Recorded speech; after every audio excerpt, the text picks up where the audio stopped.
102. Welcome to Edmonton Sports Talk, your clear choice for Edmonton sports. This is EST Afternoons.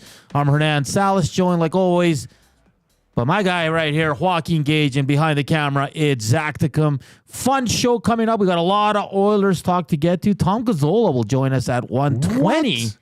Yeah, Tommy Gazzola, who was down at practice for the first group session. We'll get all the updates from our guy, Tommy Gazzola. 1:40, the Red Light District with our guy, Joaquin Gage. And at 2:20, this was a request by my co-host. We're going to have Dennis Bernstein on from the fourth period. Nice. Covers the LA Kings. Just overall good guy and a friend of the station for sure. Reminder, you can hit us up on the text line at 780-218-9999 or hit us up on the Nasty Chat if you want to listen. It's iHeartRadio, it's TuneIn Radio, it's Edmonton Sports Talk, or you can watch us on the EST YouTube channel. Look at us, Gage. We're a bunch of fancy boys today. Fancy hats, boys. Collared shirts. It's about time. Well, it's training camp, man. We gotta look the part. Gotta look the part. And let's face it, the brass is in. You know, corporate came in today. Huge meetings here at EST. Oh yeah. So everyone's on their best behavior and looking pretty good. So yeah, that's the reason we're all in collared shirts, looking professional. HR Daddy is in the house. We just had a meeting. Now the second round of meetings for the gentlemen that were on air. And you had yours before any of us. I got pulled into the back room. Yeah, it was an individual meeting for myself. So. Yeah, there was parts of the body puckering, but it turned out all well. There were smiles, and expectations are high, but I think we're on the right page. Zach, can you put my headphones up, please? I got you. Thank you. There we go. That's I can hear them. Dusty are deaf. Like I have to crank it up for you guys, and I kept going. Like always, we're coming to you live from the William Huff Studios here in the west end of the city. And Zach, people are asking what you're wearing today. Can you please put the camera on yourself? Because you got a sweet jersey on right now. Zach didn't get the memo that he had to dress up. But no memo. But he's wearing Kamloops Blazers. You're not a fan of the Blazers. They're a bunch of jerks. It's a beautiful jersey, though. Doobie. That's where Dubnik played. I like this one on the Nasty Chat from, where is it here? Duck Dad. Whoa! EST Afternoons landed a spot with the wrench, T-Biscuit, Gazzola. You officially made it. Congrats, boys. Yeah, and I know Tommy's got some family stuff, so he's going to take the time here at 1:20 and just talk about all things going down at Oilers practice. Gage, there's a lot going on in the NHL, but we got lines today. No, all right. Did you guys talk about it on Two Guys? No. We talked about athletic pubalgia. We'll get to that because Demko did speak with the media. It's very interesting what he's going through. But we were talking about Kane, but Demko, we can talk about that too. That's interesting. It is. It's fascinating. We'll get to that, all that. But the lines were RNH, McDavid, Hyman. No surprise there. Also, Hyman and his wife just welcomed in their third child, Gager. Really? Yeah. Hyman's child. Yeah. No way. Third. Yeah. My wife has met one of their kids actually, and I don't want to give too much information, but he's a great kid. Like one of my wife loves seeing him. Like he's one of her favorites. Like really cute kid.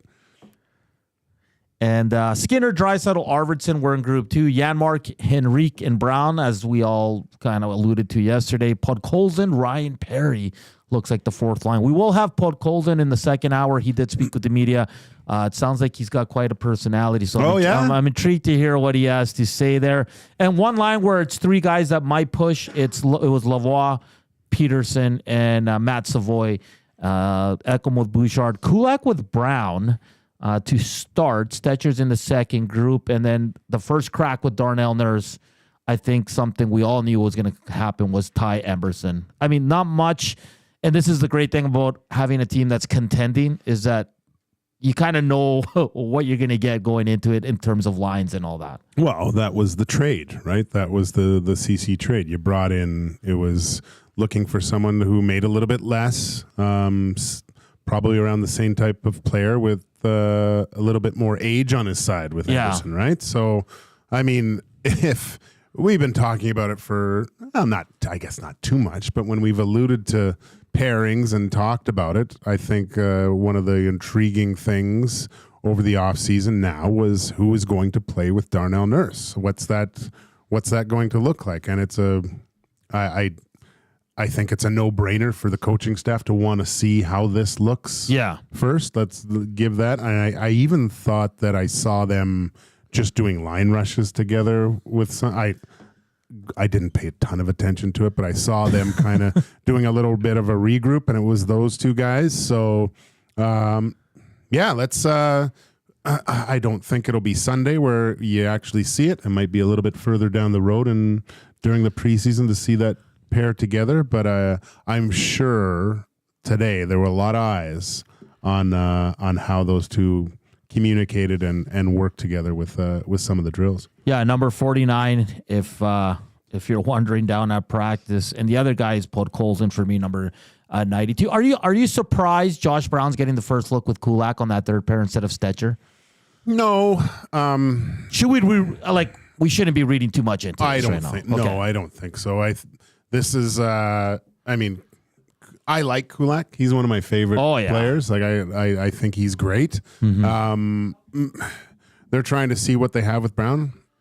Yeah, I don't. You can't read into too much. It's the first skate. I know, but we're breaking it. We're breaking it down. The first report out of Toronto was that Austin Matthews was leading the stretch, and about 10 people tweeted that out. I'm like, really? Did he wear the C on his? Someone said, did he wear the C on his practice jersey? I thought that was quite funny. But what was his first stretch? It should be the next question. Probably, I'd say full groin stretch first. I'm sure.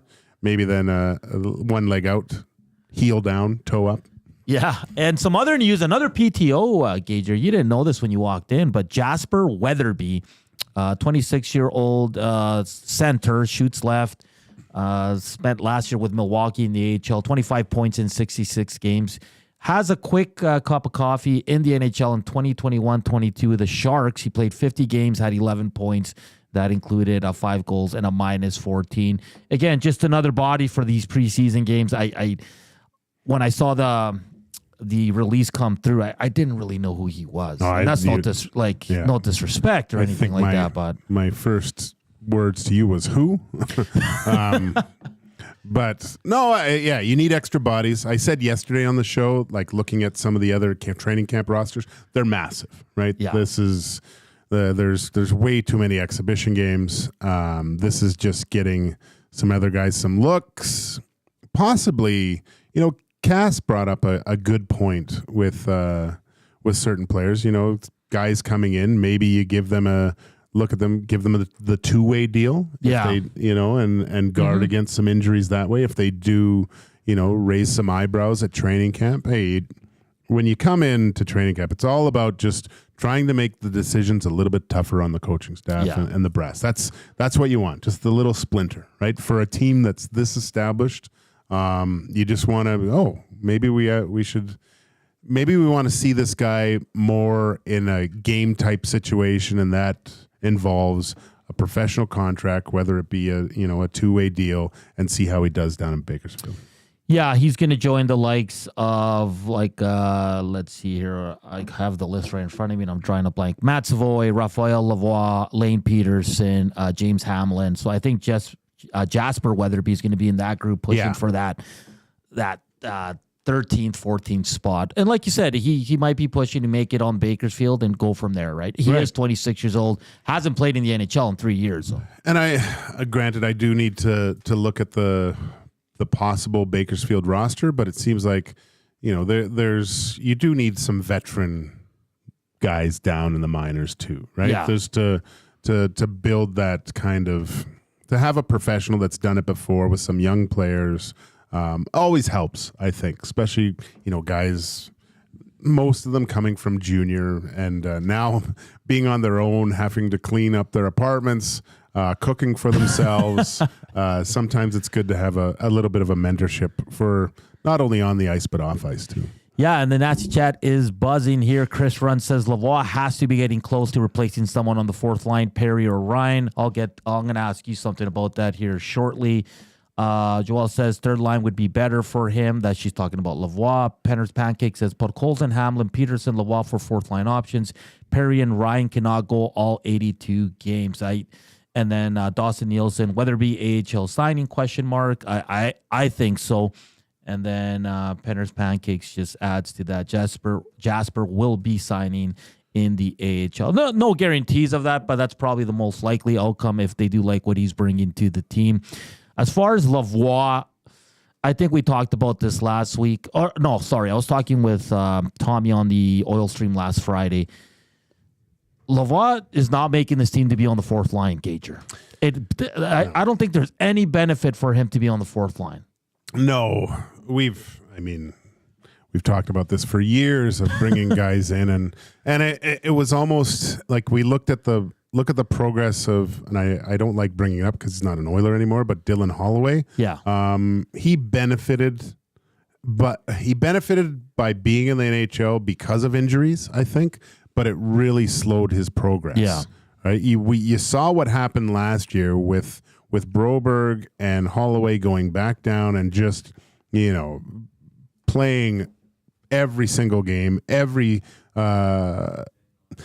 type of situation on the ice, and they came back feeling good about themselves, right? And I think that was one of the things, because when we look at the draft class, especially with Holloway, you compare him to the other players around where he went, he was probably the lowest, I would say, on the kind of depth chart at that point, but comes back, performs quite well in the playoffs. The reason why that the St. Louis Blues offered him an offer sheet, but you just can't have a skilled player like that come in and play in a few minutes a night and trying to do something. It's so detrimental to their progress, right? I don't know if he is going to be a top six player. You don't know that, but you want to give them the best possible opportunities to become that type of player. Yeah, because he's going to be entering his fifth pro season, and I know people get antsy when they see that, right? Yeah. That he has, but it's okay. He's only 23 years old, Gager. And again, the Oilers are in a contending stage where they have a lot of veterans. There's not a lot of options, and Lavoie's a guy that you probably want in your top nine, not in your fourth line. So for me, it's unfortunate, but this is where you want to be if you're competing for a Stanley Cup. Exactly. You want guys pushing, right? That's, big body, right? Like, I don't know. We'll see. We'll see what they have there. I don't. Hopefully he can push. We'll see what happens in camp. Again, you would just want to raise eyebrows. And there's injuries. Yeah, who knows? And that's always an option for good old Lavoie. On the Nasty says, that's crap. He should be in the NHL.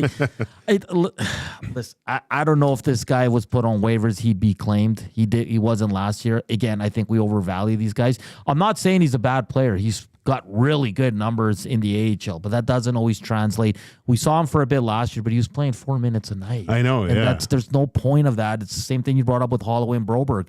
The more they play down there in the AHL, and I know you're getting, it's his fifth year, and you want to see him take that next step, but the Oilers with Skinner and Arvidsson, that shut the door completely to any young guy. Yeah, you want him to come up, like, in those types of roles, like those, if there's an injury where there's not a lot of minutes, I think you'd be better served to throw a veteran in there. Some guy that's probably with the team in the press box, like that you can plug in, he understands the role. You get a young guy in there, is trying to impress, trying not to make mistakes. It's very difficult. You have to do, and you do the most with your opportunities, obviously, when you get into those types of chances, but it's the NHL. It's extremely difficult to shine with that amount of ice time and just not being put in situations for that type of success. Channel Salas says he's another Benson. Remember Benson? Yeah. We're really high on him. And he probably played a little bit more than I thought he would. But he was a guy that just couldn't find his groove. I don't know. I can't really remember if he got a lot of opportunity in the top six. I don't think he did. No, I don't. I think I did one of the games too, and I kind of had the ISO cam on him. I don't know, man. Penner's Pancake says Lavoie does have a nice toolbox, but I just don't see a spot for him here in the top 9, which is unfortunate. Well, yeah, that's just. It's not a knock on the player here. No, it's just the Oilers are not in the mode of like let's see what this young guy can do. The Oilers are going for the cup. Yeah, I forget who said it, but I mean, just because you don't make the Oilers doesn't mean you're not an NHL player. Yes, it's just, of course. they're deep. Yeah, they are super deep right now. It's 1:18 here on Thursday afternoon. We'll get to this later, but the Red Wings have signed Moritz Seider to a 7-year contract with an AAV of 8.55. They got Lucas Raymond and Seider done here, so good for the Red Wings. 2 excellent players, Gager. I love watching. Moritz Seider's entering his 4th season. He's never missed a game. Really? Yeah. And for the amount he plays, it's just remarkable. He's played 82 games every season. That's impressive. I thought that their cap's gone. I thought that he kind of took a step back last year a little bit. Yeah. It's understandable. Very 23-year-old defenseman still, but the tools are there. Yeah. There's times and he hits too. Like he's a truck. His defensive positioning and how he can separate guy from puck and then jump in the play. I don't want to say it completely, but at times he looks like a guy that wore number 5 on that team at certain points, right? Like he's an unbelievable defenseman. Yeah, he's 42 points in each of his last 2 seasons. So he had 50 as a rookie. So the numbers kind of taking a dip, but I think this guy's going to be one of the top defensemen in the league for a long time. So good on the Red Wings. They got a nice, young, exciting team. But coming up next, we will get to Tom Gazzola, of course, our own Tom Gazzola, as he was down at the rink for the first on-ice session of the Edmonton Oilers training camp. All that's coming up here on EST Afternoons. Hernan Salas, Joaquin Gage. Right now, here's a sports update with Zachticum.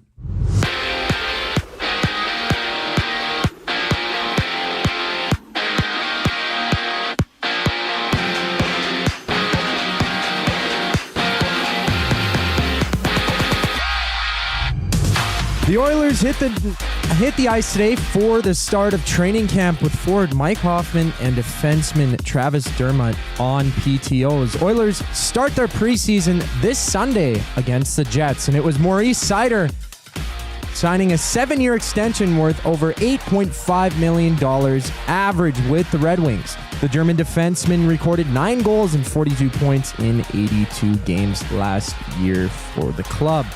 Golden Knights GM Kelly McCrimmon has released a statement on goaltender Robin Lehner saying, quote, he will not be reporting to the club this year. Yesterday, Lehner failed to attend a mandatory meeting with the team. It's Jets-Patriots tonight in the NFL. Come watch the game down at the Century Casino Sports Bar and Lounge on Fort Road with Lieutenant Eric, where he'll be down there for every Monday and Thursday nighter throughout the entire NFL season. Just after the break, Hernan Salas and Joaquin Gage will be joined by EST's very own Tom Gazzola to talk some more Oilers. I'm Zachary Kubusch for your EST update. If you've been injured in a car collision, let James H. Brown & Associates, Alberta Injury Lawyers, protect your interests. They'll be there every step of the way to help answer your questions and help you get your life back on track. Trust Alberta's precedent-setting injury lawyers with their unrivaled experience, unrivaled results, and unrivaled commitment. When accidents happen, call James H. Brown & Associates, Alberta Injury Lawyers, 780-428-0088, or go to jameshbrown.com. Why tee off at the Ranch Golf and Country Club? A fun, unique layout offering premier conditions. The ranch has been ranked as one of the top public courses in Canada. Unmatched value. Score Golf Magazine rated the ranch as the best value in Edmonton. The service, from tournaments to special events to the pro shop. Superior service that makes every visit exceptional. The Ranch Golf and Country Club, a laid-back environment where anyone can enjoy an amazing day on the fairways. For details, visit theranchgolf.com. Podkolzin.com. Hi there. If you're like me, you like to picture yourself in luxury, even though there's absolutely no way you could afford it. And if you can, well, even better. Thankfully, I picture myself in something that is luxury, but still absolutely affordable, like the all-new Mazda CX-90 from Park Mazda. With the new luxury features like facial recognition settings and quilted detail Napa leather seating, I can pretend to be comfortable with all of my proper settings activated without even touching a button, thanks to Mitch Lewicki and the great staff at Park Mazda. I like to picture Mitch Lewicki as newborn 8-pound, 6-ounce Mitch Lewicki. You can picture grown-up Mitch, or teenage Mitch, or bearded Mitch, or whoever you want. Park Mazda, your dealer for life in Sherwood Park off Y Road. Park Mazda does.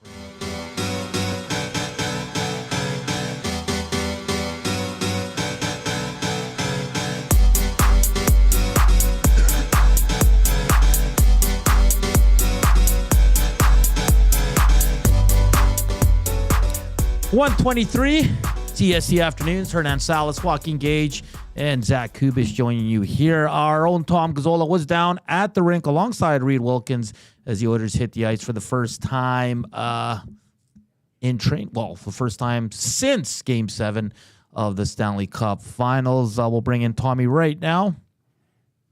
Tommy, thank you for taking the time today. I know you're got a busy afternoon, so we'll keep this short and tight here. You're down at practice. What can you fill us in on a few of the new guys? I know everybody's intrigued. He's got his EST. Oh, there it is. It was for best rant, right, Tommy?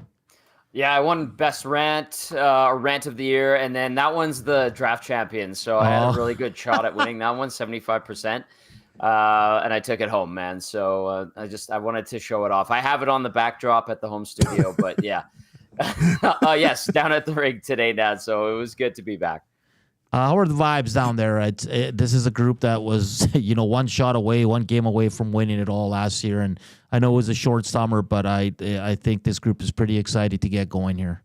Yeah, business-like, I think, was the right way to describe it. And it didn't seem like it was overhyped or guys going too crazy in day one of on-ice sessions. And that tells me it's a mature group. And I know, a lot of talk is about how old this group is and where they stand in terms of their average age compared to other teams. But maybe it's a sign of the maturation process of this group as we've watched them on this journey. So, yeah, there's, some explaining, some technical stuff that was being done and the feeling out process. And I have to laugh. I was driving home and I was listening to you guys. And when the line combinations came up, Gager's reaction, where he was like, yeah, like just kind of roll your eyes. And I get it because, it's the first time that these guys are all on the ice together and we look at the combinations and we're talking about the defense and all that. But you talk to guys who played in the NHL or pro and they kind of give you the same response, like, yeah, but this is going to change over the next couple of weeks. So Gager, I thought that was hilarious when you did that. I was listening, but I could totally see your face. And Cass says the same stuff when we talk to him, and we'll be talking to him on the pre and post game show in a couple of weeks. And then even talking with the guys around the rink that are analysts and on the TV side and radio side that have played. They're just like talking to Louis today. He's like, I don't care. He's like, get me to October 8th, yes. And my first Saturday game and this or that. And I get that sentiment, but part of the fun of being a fan of the game, whether you're on the media side or you're in the stands or you're watching on TV, is you get hyped up about day one. And as the story evolves and unfolds, we'll read more and more into it. Tommy, we were talking before just with Dusty about last year and how they came in, the captain skates. You already kind of alluded to it. It's obviously a mature team coming into training camp this year, but are there any major differences that you can see from, like, obviously the head coach's change? So is there a kind of a different vibe with training camp going into training camp this year? I mean, the way both seasons ended were completely different. Yeah. What's the difference between this year and last year? Great point, Gager, because, it was obviously Jay Woodcroft running training camp last year. And this time around, it's Chris Knobloch. And, Jay and Chris have two very different styles. And last year, there was a lot of loud voices, making sure Jay could be heard telling guys and being extremely vocal with them where they needed to be on the ice, what the vision was for them in their own zone, how he wanted them to work in the neutral zone. I know that was something that was a talking point for the early weeks last season, but Jay Woodcroft would be very vocal on the ice, and you would see the guys, respond and react, not respond in a negative way, but like, okay, yeah. And then they would ask questions. Today, at least, it seemed a lot like a regular practice. It's just, there's way more guys in camp. There's 2 sessions full of guys. There's young guys, rookies that are trying to make an impression. There's guys on PTOs. There's guys that are just coming to the organization. But outside of the fact that, there's different names and numbers on some of the uniforms in camp, you could have sworn that was a mid-January practice with the way it was being run by the coaching staff. Very calm.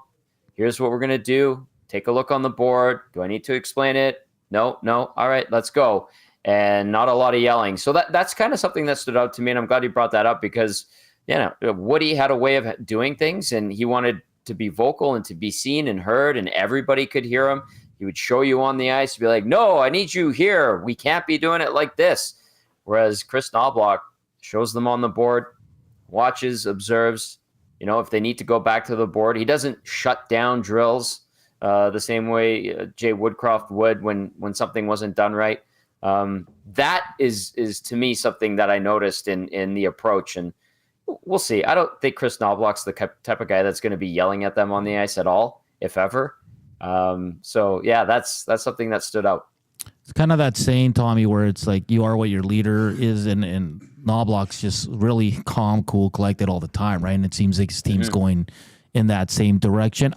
Tom, I know it's only one practice, but if you can it's just from what you saw in Ty Emberson today, like, is there anything that stood out to you? Is there anything that we should look out for with this player? Again, I know it's only one practice, but for many of our listeners, no one's watched him play. So is there a quick update you can give us on Ty Emberson? Yeah, he's big. Like he's, you look at his, I think they have them listed at 6'3", but he's a big body guy. He's smooth. He's obviously been a pro for a couple of years, so an NHL training camp shouldn't be overbearing for him.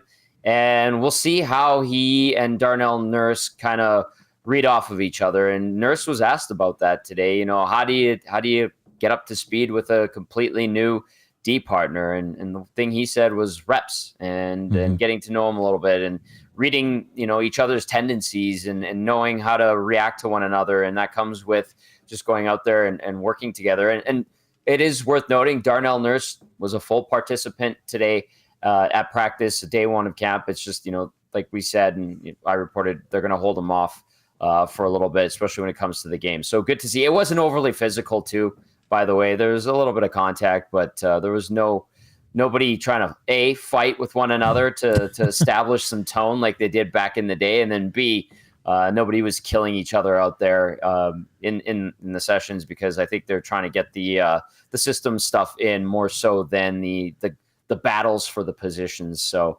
it was very calm for a day one. But when it comes to Nurse and Emberson, smooth. He's a big body. Curious to see what kind of physical element, if he has one at all, to his game that he brings to the table, and then how he and Darnell start to read off of each other and get accustomed to one another will be an interesting evolution.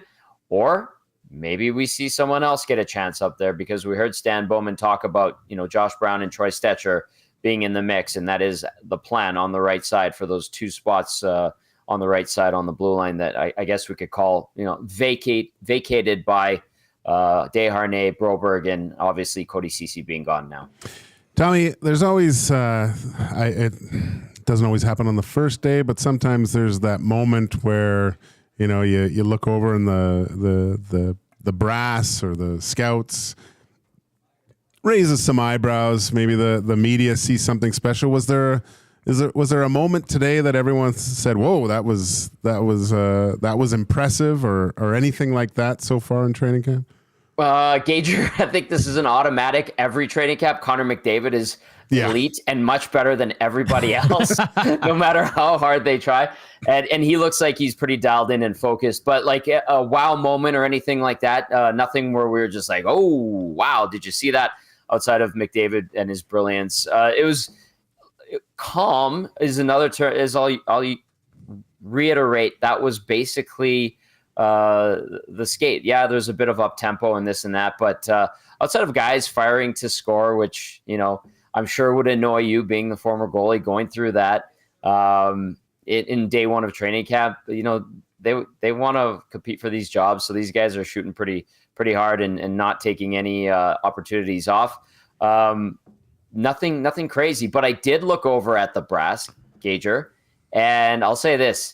There are a lot of hockey ops people there. A lot of the scouts. Zach Cassian was there. He's part of the team now scouting. All the analytics guys were there. Jeff Jackson is there. Stan Bowman's there. Keith Gretzky is there.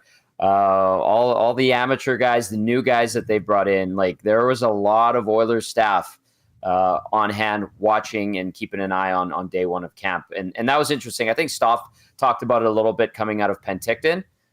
Everybody's on board, all hands on deck. And that was another thing I noticed. So, you know, interesting of note. And we'll see as guys start to go and cover the junior games and college games as those seasons get going. It'll get a little thinner.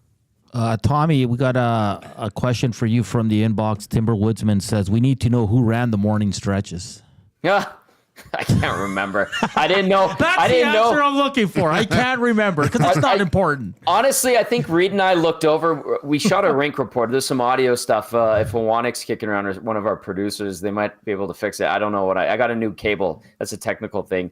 Anyway, I looked over as they were stretching to wrap up the session, and nobody was in the middle. So I know that now that it's a big thing because Austin Matthews led his first stretch as captain, and we all should take note of that. Yes. It is notable that nobody took the bull by the horns and really owned the post-skate stretch. So Tommy, you're saying there's already leadership issues with this team? Is that? I'm assuming in the nasty chat that's been brought up 4 or 5 times by many of our viewers and listeners. So, yeah, clearly.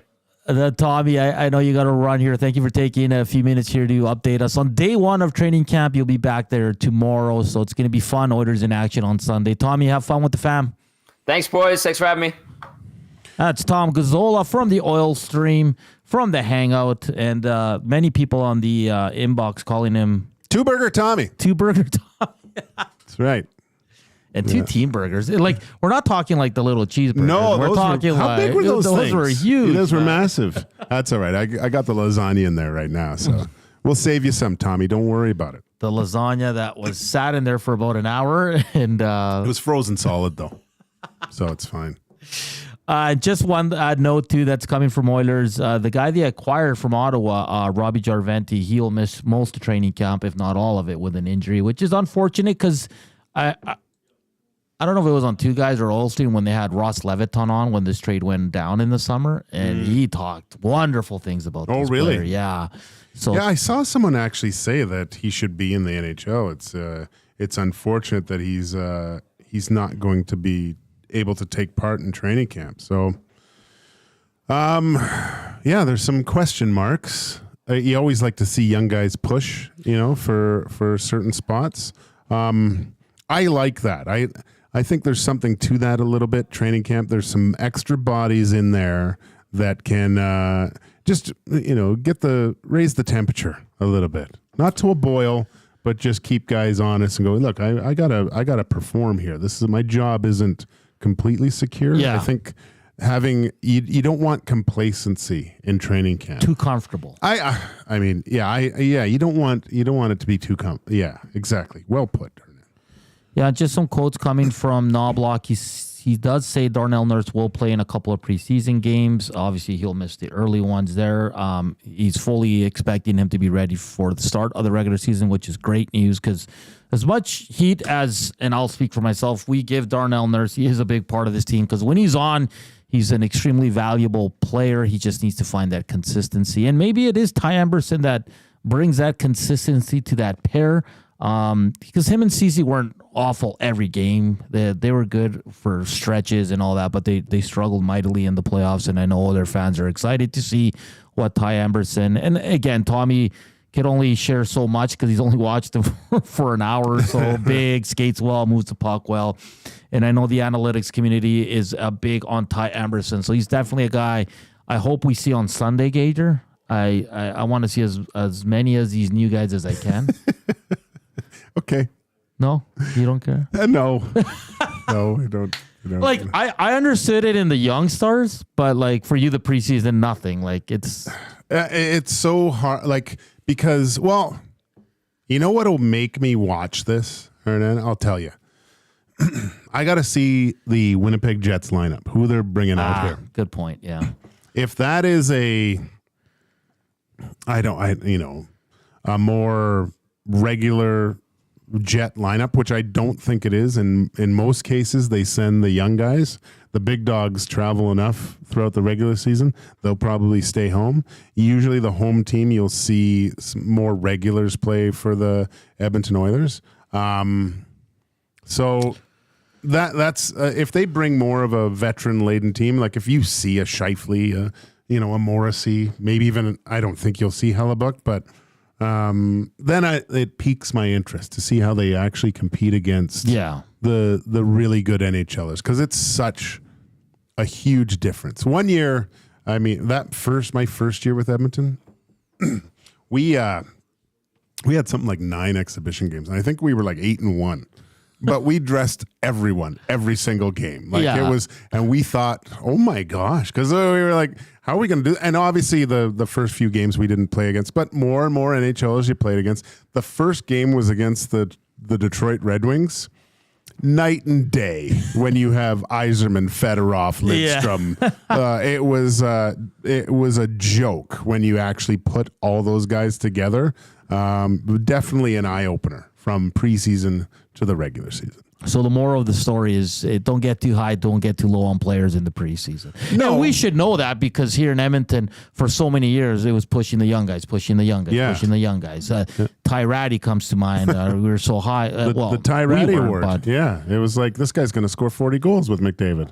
Yeah, because he was ripping them past AHL defensemen and AHL goaltenders. It's crazy. But so what you're saying, if Ty Emberson has a really good game Sunday, he should have a good game though.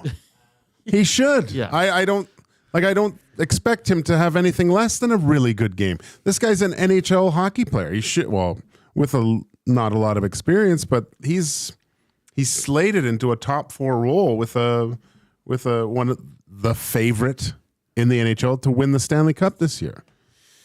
Yeah, Carmen says Jarventi should be in the NHL, but he's out all camp. Well, I don't know if he should be in the NHL. He's only got 7 games. I think he was hurt for most of last season. 20 points in 22 AHL games for Belleville last year. So, yeah, interesting guy to track, and hopefully he can get back. And who knows what he does in Bakersfield. Is he's going to be one of those top 5 call-ups if the Oilers do run into injury problems? We will see.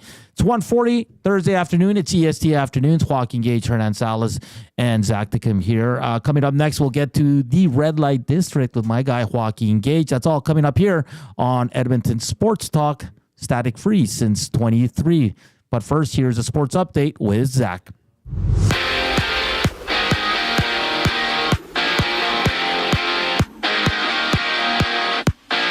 The Oilers started training camp today with forward Mike Hoffman and defenseman Travis Dermott on PTOs. Oilers start preseason this Sunday against the Jets, and it was Moritz Seider signing a 7-year extension with the Detroit Red Wings worth over $8.5 million. The German defenseman is entering his 4th year in the NHL and has yet to miss a single game. Canucks goalie Thatcher Demko has been battling a lower body injury, and his return is unknown. Demko claims his injury is a unique one and, quote, hit a wall during the offseason, undergoing an unrelated procedure during the summer as well. Former Sabres captain Kyle Okposo officially announces his retirement from the NHL. Okposo played over 1,000 games in the NHL and played his last game winning the Cup with the Panthers this past season. It's Jets Patriots tonight in the NFL. Come watch the game down at the Century Casino Sports Bar and Lounge on Fort Road, where Lieutenant Eric will be down there for the entire NFL season every Monday and Thursday night. Just after the break, it's Joaquin Gage and Hernan Salas getting into the red light district here on EST Afternoons. I'm Zach, and now you're up to date. Come get your game on at The Ranch. The Ranch lets it all hang out with a championship caliber design, premier conditions, and above all, a fun laid-back experience. Get top-notch service and unmatched value every time you play at The Ranch. Think you have what it takes to go low? The best value for your golfing buck is always The Ranch. The Ranch Golf and Country Club. 10, 50, 100, and 200 round packs on sale. TheRanchGolf.com. Celebrate the grand opening of Sit and Sleep and discover a revolutionary way to shop for mattresses. Stop in today for a free pressure point scan using cutting-edge technology so sleepologists can identify the perfect mattress for you. Right now, you'll get free local delivery on any mattress over $5.99 and receive a bamboo cooling mattress protector. Get grand opening savings now with every mattress on sale. Join us on location today for the celebrations at Sit and Sleep in South Common next to Planet Fitness. Hey Edmonton, ready to take advantage of lower rates and better pricing? South Fort Chevrolet in Fort Saskatchewan has you covered. From rugged trucks to sleek SUVs. And with over 40 years in business, you can trust that you're getting the best deal on your new ride. As the proud title sponsor of the Nielsen Show, EST listeners can drive a little to save a lot with South Fort Chevrolet's transparent pricing and down-to-earth sales team. Visit us today in Fort Saskatchewan or online at southfortchev.com.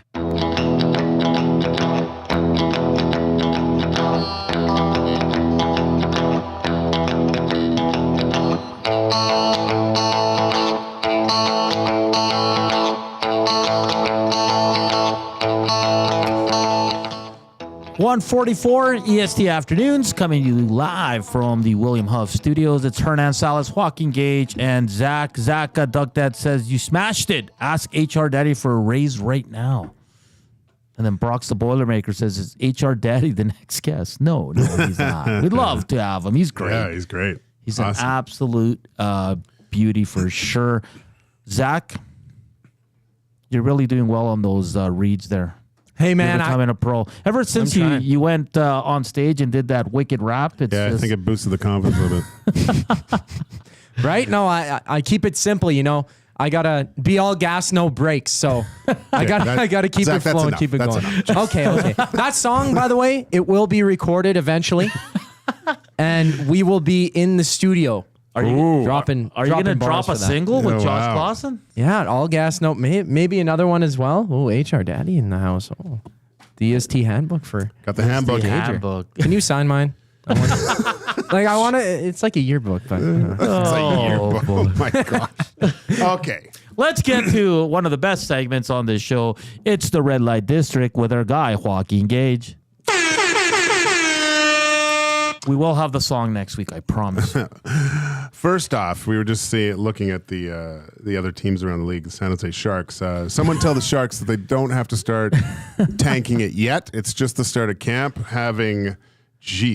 So everyone is out for the Sharks, it seems like right now. So Askarov, their new goalie, Vlasic, Logan Couture, all not ready to start camp, which is quite funny. But there's a name there too that's very hard to say. Yeah, so Shakir Mukhamadullin, I think that's what it is. But yeah, for the Red Light District, this being training camp, Hernan, I thought I'd get in the old DeLorean and fire up the old flex capacitor and go back to one of my stories coming into camp. That year, it was I think my third camp, and I put in the work. Yeah. All right, I finally realized, okay, I got to do something here, and I really wanted. I don't know what clicked for me. It was probably the end of the year prior. I got the chance to hang out with like Brathwaite and Arnott, and I was practicing with the Oilers. I was like, this is what I wanted. Like, I really want to do this. I want to make this team. So we had physical testing. So we had testing at the Butterdome I crushed that. And then our actual training camp was in Banff. So we got in the buses, went down to Banff. And I remember, because when you're young like that and you see the big dogs, I remember getting off the bus and Bill Ranford, he just went for a run or something in Banff. And, he had the kind of Mr. T starter kit with the number 30 and stuff. And he was looking all good. And I go, God, I gotta be that guy. And, so camp starts. We signed Brian Marchment. Marchment it was the old rink in Banff, so the dressing rooms are really small. And Mush sat next to me. And let's just say when Mush was getting ready and taking off his gear, he did not look like a National Hockey League player. I thought he was more on the training staff when I first saw him. And but you get out in the ice with these guys, and he was like the way he could move, and I mean. He was hitting. He wasn't subbing guys, but let's just say the hits he was throwing in training camp were upper thigh still, and still just blowing young guys up, just crazy. And we talked about, Tommy alluded to it, it wasn't overly physical. There was always, Slats would come in and he would say, I don't want you guys to fight. Let's save that. But yeah, there's guys trying to make a name for themselves. And the way it was back then, the Oilers were really tight knit, right? And I think we had Corson and Doug Waite and stuff, and Jason Arnott. And I remember a guy I played with for a few years in the minors. His name was John Van Kessel. He was him and Jason Arnott were doing their testing of each other's shin pads of the durability at one shift, and so they started going at it. And before you know it, they start fighting. But two guys, I was on John Van Kessel's team. Two guys on our team, John Van Kessel's teammates, jumped him in the fight because he was hit. No one wanted him to hurt Arnie. So before you know it, Van Kessel's fighting three guys, Arnott and two guys that are on his team, and just getting the beats. And it was then everyone got in there, and camp was just a different thing. And then. So there was always the time, someone's always trying to make a name for themselves and do something. But what veterans would do is they try to essentially just get a little bit extra room for themselves. Yeah. So Kelly Buckberger would always do something really stupid. Some guy would cut across the middle and he'd go cross check him in the face, right? And so no one would ask Bucky to fight the rest of camp because they'd all think he's crazy. So I was having the camp of my life. I hadn't allowed a goal in training camp yet. I was the only goalie that hasn't allowed a goal. I'm feeling great about myself. I mean, there was one point I remember Fred Brathwaite was behind me, behind the glass, and I made 5 saves in a row. More so because I couldn't control rebounds. I made it hard on myself. But I looked behind me, and Freddie was like, "Hey, settle down." He was saying, basically, stop playing so well. And we had a kind of a chuckle there, but puck gets dumped in. Yeah. And of course I'm going out to stop it, but out of the corner of I see Bucky, and he hasn't done anything stupid yet, right? Yeah. And this is a camp. I got some per diem. I'm thinking, good, how am I going to stretch this thing out and stuff? And so Bucky's barreling down. I go to, and he hasn't done anything stupid, but I don't know if he'll do something dumb here. So I stop the puck behind the net, and I am scaling like Spider-Man the back of that net to get back in the crease. And I come back, and I'm kind of almost there, and last minute, just get a huge chicken wing from Bucky. Helmet, gloves flying, knocks my tooth out. And I'm kind of knocked out, and I'm just pissed, right? I lost a tooth, and I'm throwing my mask down, and I'm all mad. And then I go back into the room, and Slats comes down, and he goes, "You okay?" And I go, "Yeah." He goes, "You should have went and stuck him in the face." This is after I saw John Van Kessel get jumped by 8 of his own guys. I'm not going to do that. And then Mush is sitting there. He goes, "Yeah, I would have done something, but I just got here, so don't worry about it." But needless to say, Bucky felt terrible about that. And I was able to keep most of my per diem money that camp because he took care of me and bought all my dinners and beverages after that, and still does to this day. But you're right, because it was a different time. I used to go as a fan to they'd open the training camps, and I remember Rafi Torres' first camp with the Oilers. I can't remember the player, but this guy was trying to fight him every time he was on the ice. And Rafi wasn't having it. And the guy was way bigger than him, right? And we're all like, come on, Rafi, like drop the gloves. I was like, Rafi's going to be a big part of this team. Why is he going to drop a glove with a guy who's just trying to make a name for himself? Exactly. But like you said, Brian Marchman, you know, the old hip chet, the knee on knees and all that. Like that guy had no chill. No. I remember I think I've told this before too, because we had Yuri Slager was on our team, and he had a lot of jewelry. Like I would say at least it was the Mr. T starter kit. And we were all having beers one night, and there was rumors. It was around the trade deadline, and Mush looks over at Yuri and says, "Yuri, you know, I can't wait till I get traded and play against you because I'm ripping all that crap off your neck. I'm going to be rich." Yuri Slager is a handsome fellow. Yeah, hard worker. Yeah, he good was player too. Good player. Yeah, he was weird stick. He was in Vancouver first. Yeah, he was really good in Vancouver. Really good in Vancouver. Yeah. No, but that was one of my most enjoyable training camps. That one. What year was that? Do you recall? That would have been like 95 or something like that. We actually we went to Vegas for camp too that year. Really? Yeah, we played against the Thunder, the Las Vegas Thunder, and Chicago, or Boston and Chicago were there too. Who's the funniest guy you played with on the Oilers? Doug Wade. Really? He's hilarious. Like stand-up comedian funny. Really? Yeah, really quick. And japs and stuff. Like if you'd say something, he'd come right back at you. Like really, really funny guy. Him and Bill Guerin were Billy they're was boys too. They sat at it was like the two guys in the Muppets. They would always you'd walk past, they'd yell at you something or say something that was funny. Great leaders, man. It was that was awesome last year seeing those two or whatever. I went up to Bill Guerin. I said, I tapped him on the shoulder. I go, "Hi, Mr. Guerin, Joaquin Gage, former teammate." And he looks, he was like, "What?" And then he goes, "Oh my God, your hair, what happened to your hair?" That's the first thing he says to me. He goes, but he's still got some of his curls. So Bill Guerin, I know his mom's from Honduras or Guatemala. Oh, yeah? Yeah, because I remember when he was playing for the Oilers, there was a hurricane. Yeah. And like us in Central America, and a reporter asked him about it. He goes, "Yeah, my mom lives there." And, oh, no way. Yeah. So I didn't know he was Spanish. That's all. I didn't know either. Yeah. You heard it later. I knew there was something in there, but I didn't know what he was. Yeah, that's great. It's funny you say that, Dougie Way, because with the Elks, too, people would ask me, like, there's a lot of characters, a lot of funny guys, but Manny Arsenault, who's old school guy, you know, he's in his last years, pretty quiet, but like I remember one time we were on the bus on a road trip, and he's just like he had the whole bus laughing. Yeah, and I was like, we're discomfort because he's usually pretty. He's a great leader, but he's quiet. He's a quiet leader. He's not a raw guy, but he was hilarious, and you would have never expected that. Oh, Dougie was really, really funny. Freddie Brathwaite was funny too. He was a funny guy. He used to do a lot of funny things. I'll tell you some stories after. But how about my boy Kovalenko?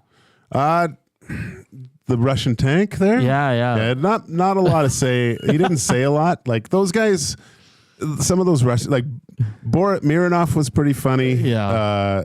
Bobo and Kravchuk, they were hilarious because we would sometimes after games, at home games, we'd go straight to the airport. Yeah. And I'd never seen a guy drink 6 beers faster than Uli did. He would just he just played a game, so you got no water. You're completely dehydrated, and he would just be buckled by the time we got to the tarmac because he'd just pound all these things. Oh, they're good. You know what I find interesting about Oilers history is they've had really good Russian, but they've never had like the great. Like Fedorov, like Zubov, like they were all kind of like mid-tier, a little bit higher. Because if you were to ask right now, who was the best Russian? That's wasn't Yakupov. No, he's a little further down on the list. Kovalenko was good. Bobo was probably the best. Great. Igor was a beast, man. I'd never that guy blocked shots constantly with his face. Yes, he just did. No fear, like jumping across and getting in front of pucks in that danger zone on one-timers and stuff. He was crazy. Just absolutely crazy. Because they had a lot. I remember Alexander Selivanov had one good year with the Oilers. Yeah. He scored like 29 goals or 28, something like that. I played with him in the minors too. He was a funny guy. He was funny. He had the thick chain too. Oh yeah, they all have the thick chains. It's was never your style, Gager? No, that was I don't know how those guys did it. Like they had all this stuff on there. All the bling, yeah. It was crazy. I just love the look when they're playing though, and you can see it. Like it looks cool. I like it. I don't know if it's just one of those things. Know. I played with a lot of guys that ripped that stuff off though. Oh really? Oh yeah. And the minors. Yeah. Like I mentioned Mark LaForge. He would come in between periods and go, hey, like he'd be hawking stuff. Look what I got out there. It's got these Checo chains. Would you like a gold chain? It's the Red Light District with Joaquin Gage. Like I said, next year, I was going to say next week, we will have the intro for it. Dusty's just tracking it down right now from the old station, but we'll continue. And you know what? Yesterday, I forgot Hernan's World. Oh, I know. I thought I didn't think about that till I was on my way home. I go, did we do that today? I mean, yesterday was a little foggy. Obviously, everyone was a little tired and stuff. So I chalk it up to the Estes. Yeah, so we'll do it tomorrow. Okay, how about that? And I truly apologize for that, but no one said anything. No. I got home and I'm like, wait, we missed something. That's gonna do it up for the first hour here on EST Afternoons. Coming up in the second hour, we will hear from Vasily Podkolzin as he talked after the first session. We're also going to get into Demko, who had some interesting things to say about his injury. Dennis Bernstein from the fourth period, senior writer there, will preview the LA Kings. I think their main goal is to not meet the Oilers in the first round this year. That's all coming up here on EST Afternoons. I'm Hernan Salas, Joaquin Gage, and Zach is the producer. We're back soon. Don't feel like working? Join the Hangout. You never know what you might hear. Weekday mornings 9 to 11 on EdmontonSportsTalk.com. Few of us can say that we're over 60 and still hot, but Mr. Mike's Burger can. And to celebrate over 60 years of Mr. Mike's famous burger, you're invited to taste history for only $8.99 at Mike Burger Madness. Savor the original flame-grilled Mike Burger on their signature garlic French loaf for a limited time. Dine-in only price of just $8.99. Sides extra. It's Mr. Mike's Mike Burger Madness, and you'd be mad to miss it. Offer ends September 30th. Eat locally, enjoy casually.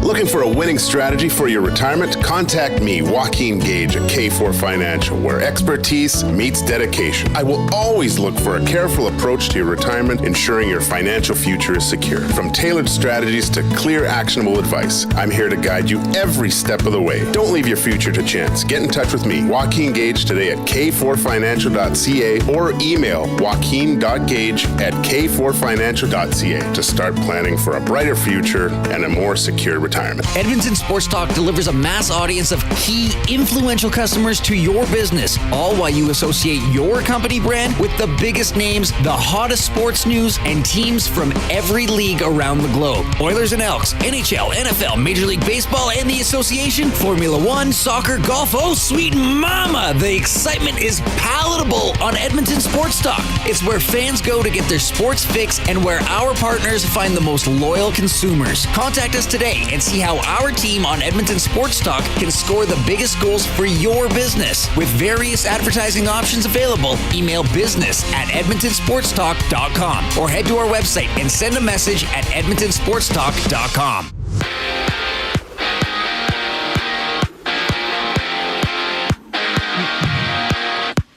The Oil Kings have signed forward Lucas Sachin to a WHLN scholarship and development agreement. The Grand Prairie native had 15 points in 60 games last season in the USHL as a 16-year-old. The Oilers started training camp today with forward Mike Hoffman and defenseman Travis Dermott on PTOs. Oilers start the preseason this Sunday against the Jets. As per Ian Rappaport, Bengals wide receiver T. Higgins was back at practice today, while Packers QB Jordan Love was in pads during his practice. And Chargers QB Justin Herbert was limited at practice due to an ankle injury. Higgins missed the last 2 games and is hopeful to play this week. Love is hopeful as well, while Herbert's availability is unknown. Tonight, the Jets take on the Patriots at 6:15. Lieutenant Eric will be down at the Century Casino Sports Bar and Lounge for the game tonight. You can come hang out with him and the other nasties down at Fort Road, where he'll be every Monday and Thursday night for the entire NFL season. In just a moment, Hernan Salas and Joaquin Gage continue their talk about the Oilers training camp here on EST Afternoons. I'm Zach for your EST update.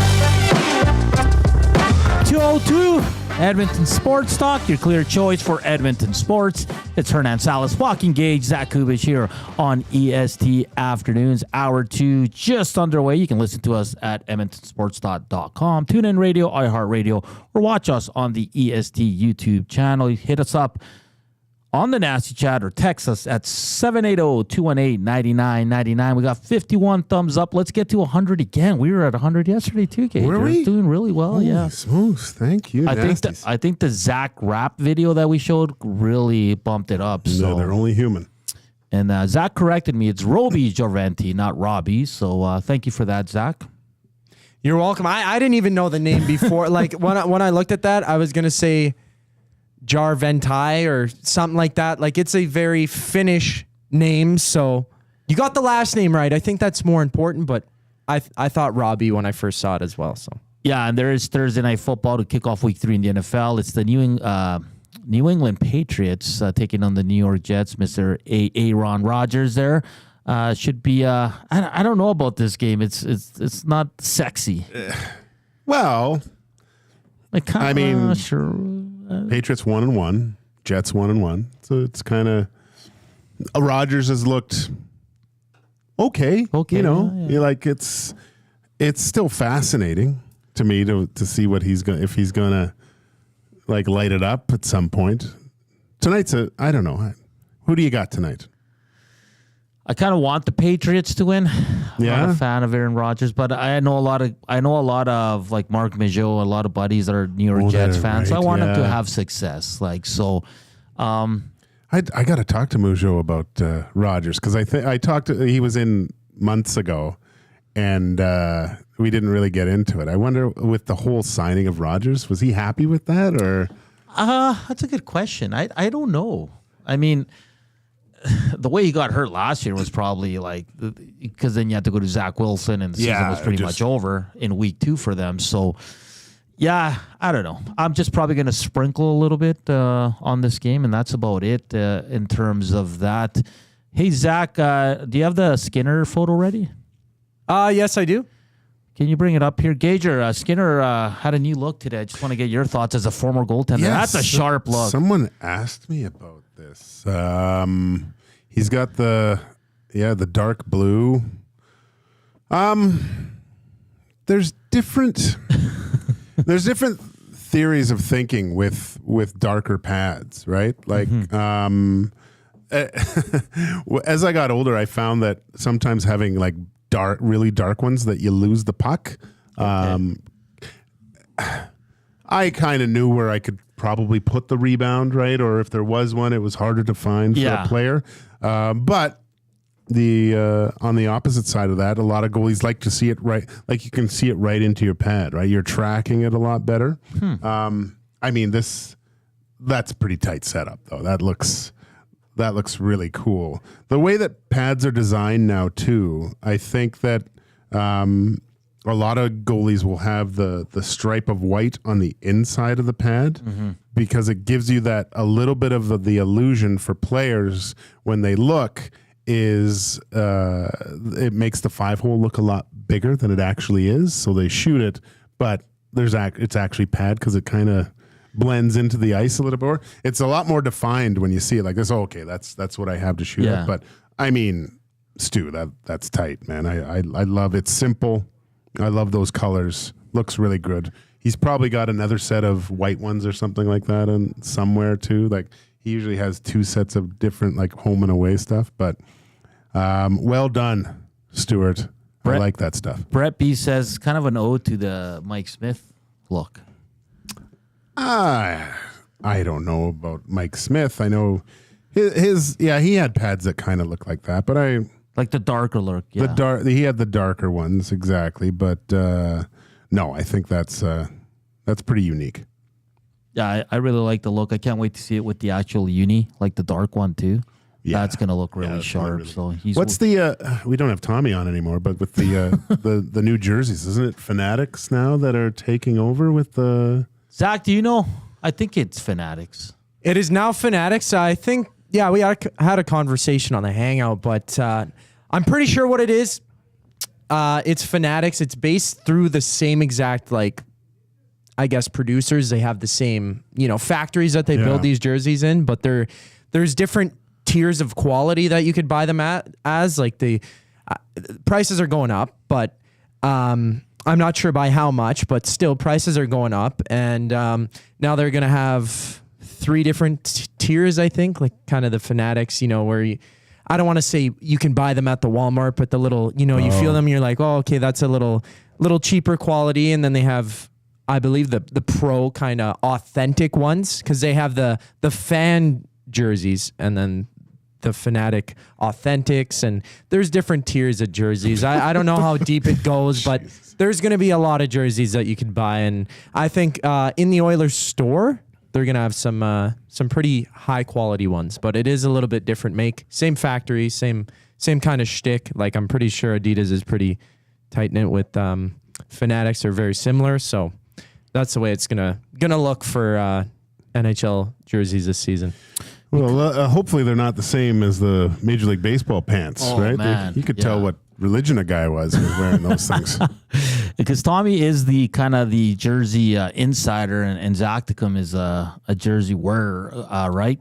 Zach, I think he brings in a jersey every day. I just got a text from Tom Gazzola. Sorry. Only home and away jersey this year. No Navy uni. Really? Yeah. Did you like the Navy? Yeah. No, I hated that. That practice jersey?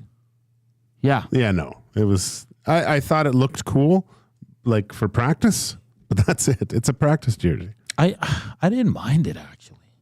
Really? Yeah, it kind of grew on me. Initially, I didn't like the look, and they wore it a lot last year, didn't they? They did wear it a lot, yeah. Yeah. But no, this is from Tommy giving it there's just the 2 jerseys. I liked the that one reverse retro with the orange pants. Oh, that was a great look. That was unbelievable, that jersey. That was a good look, man. That was a good look. Yeah. That's one of my favorites. At first, again, I wasn't when I first saw the look without them being on the players, the orange pants, I was kind of thrown off, but that was an amazing look. And it's always when you see them on TV, whatever, pictures, blah, blah, blah. But when you go to the game and see it under the lights and guys are ripping around, it's a different look. It's a way different look. I remember that my first NHL game, that I went to, but the first one I was actually on the bench for was against the Detroit Red Wings, and just glorious, those jerseys. One of the best. One of the best. But we're going to hear from one of the new members of the Edmonton Oilers, a guy who's looking for a spot in the bottom 6, and I think he has a pretty good opportunity to crack the lineup. We had Israel Fair, who watched him a lot in Vancouver, and said there's something there with this guy, so I'm intrigued by him. But here is Vasily Podkolzin, who chatted with the media following today's on-ice session. When the trade was first announced, you found out you were coming to Edmonton. What were your thoughts? It's a great opportunity for me. It's a new chapter of my career, and it's great to be here. Again, great opportunity for me. Tell us, what do you think you bring to the table here? What are you looking to improve here at training camp?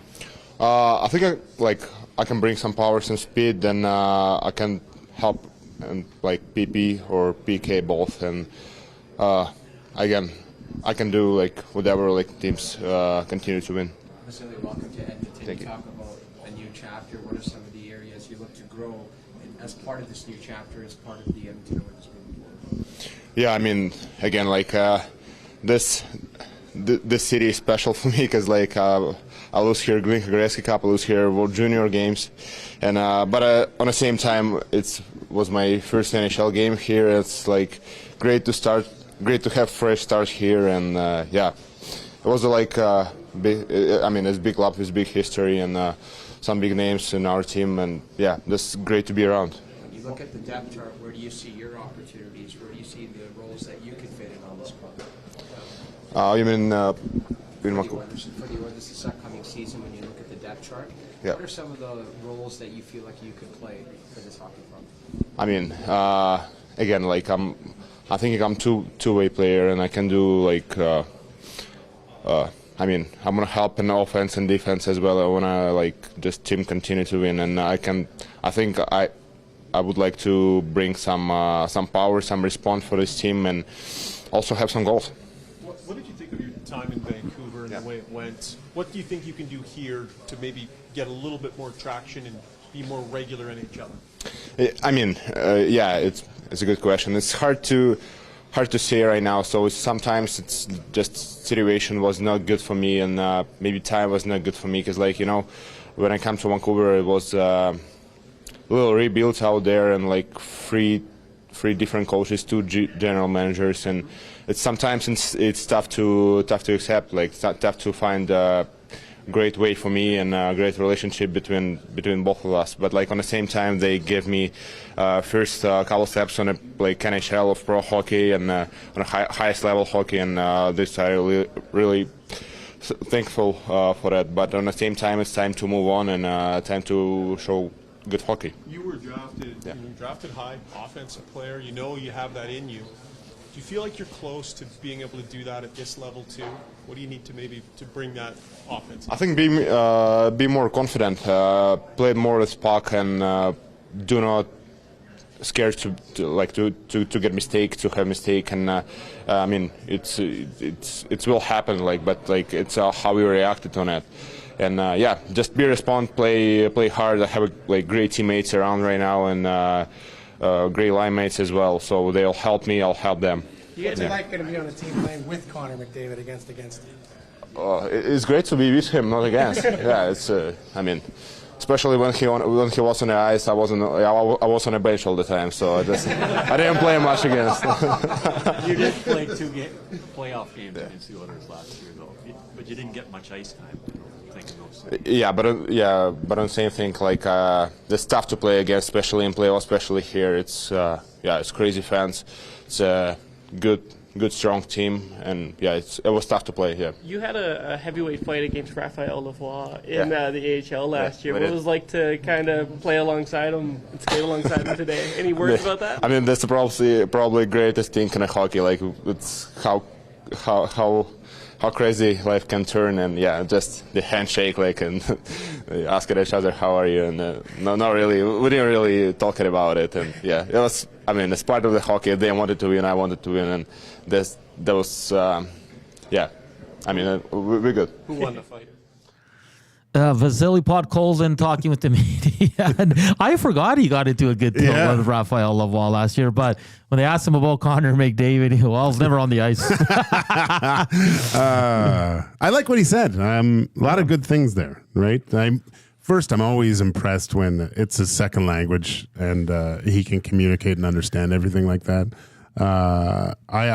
I think his mentioning power, two-way player, that's what he's going to have to be, right, on a consistent basis. And you know, that first year he did put up some pretty good numbers, like 79 games played, 14 goals, 12 assists, 26 points. I know it fell off after that a little bit, but then he alluded to the amount of turnover.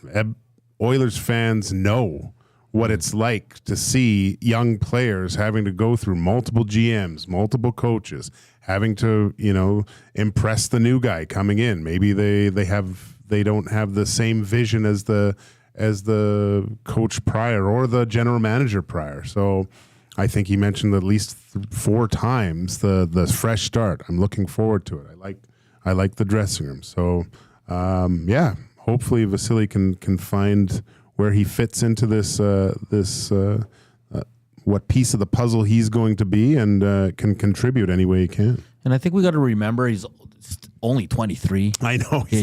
And he fell out of favor last year with Rick Tocchet. You could tell. And I follow a lot of media from Vancouver on the good old X machine, and they were all high on Vasily Podkolzin. They just wanted him to get more opportunity. Now, you got to earn that, and I don't think, I don't think Tocchet liked some of his game, but he's a good two-way guy. He's got some jam. Yeah. You know, like he's not the biggest guy. I mean, we're not used to like the Russian players dropping the mitts, but he does. He's willing to do it all. So I still think it's not ideal that he's going to probably start on the fourth line because you're going to get limited ice. You're going to get no special teams. But if you can bring that jam and you can be good defensively, I think he can stay in the lineup. And again, injuries will happen. There's going to be some droughts for some players. And if he gets an opportunity to bump into that top 9, he's going to take full advantage of it. Well, exactly. When we did talk to people out in Vancouver, I think the most common phrase was the physicality was there, right? So I think that's important because that's not something that he's going to have to learn. No. And look, it's going to be very difficult to crack the top 6, barring any injury or really poor play on one person's part or in great play on another person's part. It's going to be tough for him to fit in there. But if he has that physical presence already, that can put him in that third line role and have that kind of be more of that energy player. Yeah. And look, scoring 14 goals in the NHL, it's not a small feat by any means. That's impressive. So, I mean, if he can get closer to that number this year, I think it's a successful year. I think with him and Ty Emberson are the two most watched guys going into this training camp. I think fans want to see them. Even though we've seen Podkolzin play a lot when he was with Vancouver, I still think they want to see him here, what he can do. New line mates, fresh start, new coaching staff, and then Ty Emberson is the big one. It's 2:18 here on Thursday afternoon, EST Afternoons. Hernan Salas, Joaquin Gage, and Zach Kubusch. Coming up next, we'll hear from Dennis Bernstein from the fourth period as we preview the LA Kings. That's all coming up next here on Edmonton Sports Talk. But first, here's a sports update with Zach.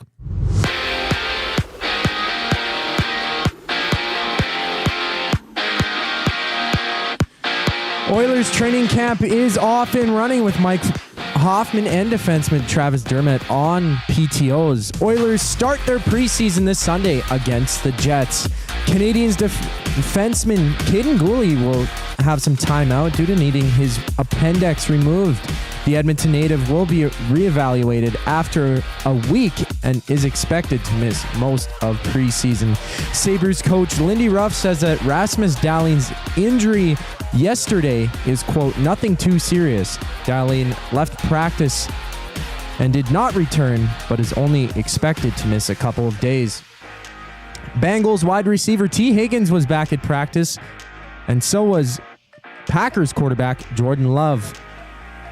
Chargers quarterback Justin Herbert was limited as well due to an ankle injury, and Higgins missed the last 2 games, but Love is hopeful while Herbert's availability is unknown. The Jets take on the Patriots tonight at 6:15. Lieutenant Eric will be down at the Century Casino Sports Bar and Lounge for that game, so you could come down there and hang out with him and some of the other nasties. Just after the break, Dennis Bernstein from the fourth period joined Hernan Salas and Joaquin Gage here on EST Afternoons. I'm Zachary Kubusch, and now you're up to date. Wake up with the Nielsen Show with Dustin Nielsen and Lieutenant Eric. Weekday mornings 6 to 9 on EdmontonSportsTalk.com. You've always known GCL Diesel as the experts in diesel fuel systems, but did you know that GCL is also your source for turbochargers and turbo repair? As a turbo supplier for Garrett, Borg Warner, and Holset, GCL can provide genuine original equipment turbos at wholesale prices. Whether it's diesel, gas, natural gas, or performance, we can provide you with the turbo or custom repair you require. Turbo questions? We've got turbo answers. Visit us in the West End or online at GCLDiesel.com. GCL Diesel, turbochargers, understood. Your brand deserves more than just a whisper, it deserves a buzz. At the Hive Product Marketing, they specialize in promotional products that bring the buzz. From eye-catching giveaways to unforgettable keepsakes, they got the perfect products to make your brand stand out and get noticed. Visit the Hive Product Marketing and let them create the buzz your business deserves. The Hive Product Marketing, the official merch partner of Edmonton Sports Talk. Visit them online at thehiveproductmarketing.com. Come get your game on at The Ranch. The Ranch lets it all hang out with a championship caliber design, premier conditions, and above all, a fun laid-back experience. Get top-notch service and unmatched value every time you play at The Ranch. Think you have what it takes to go low? The best value for your golfing buck is always The Ranch. The Ranch Golf and Country Club. 10, 50, 100, and 200 round packs on sale. TheRanchGolf.com.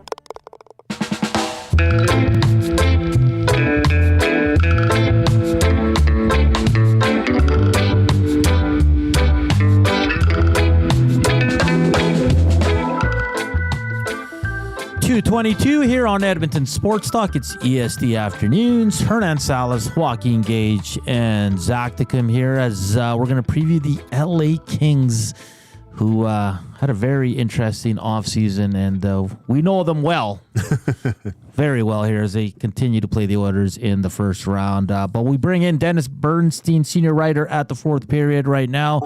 Dennis, I know you're down there at camp. How's the first day looking down there in LA?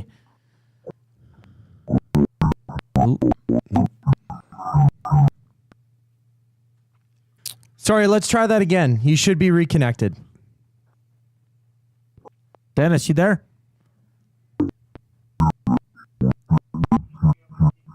Than what Oilers fans saw in the first in the 5-game series last season. But guys, I can't wait till Warren Fogle scores the game-winning goal in Game 7 against the Oilers. The fourth time the Kings and Oilers playing the Stanley Cup playoffs this year.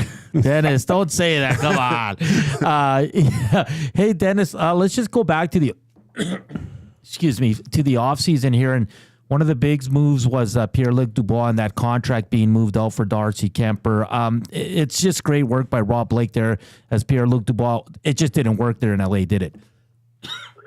Yeah, and I talked to Andre Kopitar about that just now after the availability. And he said, look, the guy did nothing wrong with respect to being a teammate. Everybody liked him. He was well-liked in the room. It just, the guy just didn't show up sometimes. And I just keep saying, I keep going back to Game 5 against the Oilers, right? The elimination game against playing the arch rival, and the guy played on the fourth line 12 minutes. I'm sorry, it wasn't acceptable. Now, was it good work for Rob to get out under that contract?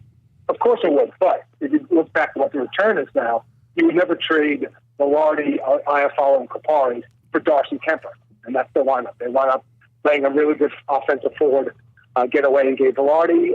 But this team looks about the same. They look a little different, but with respect to his point standing, guys, I still think they're a 95, 100-point team, and there's still questions on this if this team is good enough to win the postseason. Dennis, there was always talk about the systems that the LA Kings implemented, a more defensive structured. Do you see is there any talk from the coaching staff? Are they going to make any sort of adjustments that way? Or are we going to see kind of the same lockdown, slug it out, kind of really good defensively structured Kings team? Okay, so everybody hated the 1-3-1, right? Fans, media, some of the players, and I'll say this, not even the coaching staff. We asked Kopitar about the system. He said, basically, we're not playing the 1-3-1 this season. Like he was very clear about that. So the only thing he was probably clear about. So, yes, I think you'll see a different type of team. With Fogle, they have a little bit more speed, which at Edmonton, they have a little bit more physicality. So they want to make it more uncomfortable to play against the Kings this season. And that was the rap on this team. So they were too soft coming to the playoffs. And now they have a little bit more toughness, a little bit more size. Does it work? That's why they play the 82-plus games, guys. So I'm not sure it works, but I said it's about the same team. But when you look at this team on paper, you say, is this a Stanley Cup, legitimate Stanley Cup contender? I can't say that. I got to see if this team's any better offensively, better on the penalty kill in the playoffs. There's still a lot of question marks around this team. And we're talking about Rob Blake, who's entering, I think, his 8th season, the general manager of the Kings, and they still haven't won a playoff series since they won the Stanley Cup in 2014. Dennis, Adrian Kempe, 75 points last year. That's the most he's had so far in his NHL career. This guy's a fantastic player. I know here in Edmonton, he's not very well liked as he always finds a way to score on them, whether it's the regular season or in the playoffs. But for this guy, like, sky's the limit. He's only getting better there in LA, isn't he, Dennis? Yeah, Kempe, yeah. Now, he was the team's leading scorer, and he broke a string. I think Kubusch was 10 of 11 seasons where he was the leading scorer. So he broke that string, but his goal production dropped from 41 to 28. I look at Kempe as like a 35-goal scorer. And even he said, and we talked to him this morning as well, he just said, look, 2 years ago, bar down and in. Last year, bar and out. So maybe a little bad luck with respect to his shooting skills. But, yeah, I would suspect a 35, maybe a little bit more, maybe get to 80 points, a point per game season. But Kempe has to be a guy who drives his line. It has to be at that level of production if they're going to make any noise in the postseason.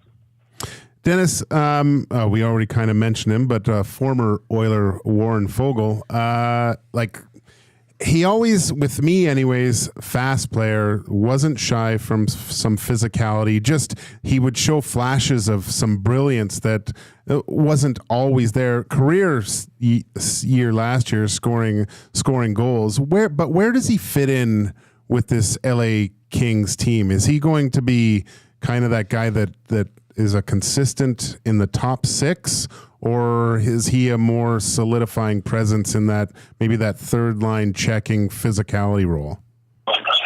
Well, I think it's a combination of both, to be honest with you, because, and I put out in social media way too early line combinations, the first day camp, but he was skating with Byfield and Fiala.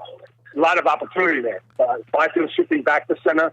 Can he be the facilitator need on a third line? Yeah. Fiala's a point producer. So if he's playing with those two players coming in the regular season, there's a lot of opportunity to score. So can he replicate the numbers he had in Edmonton? Only if he shoots the puck.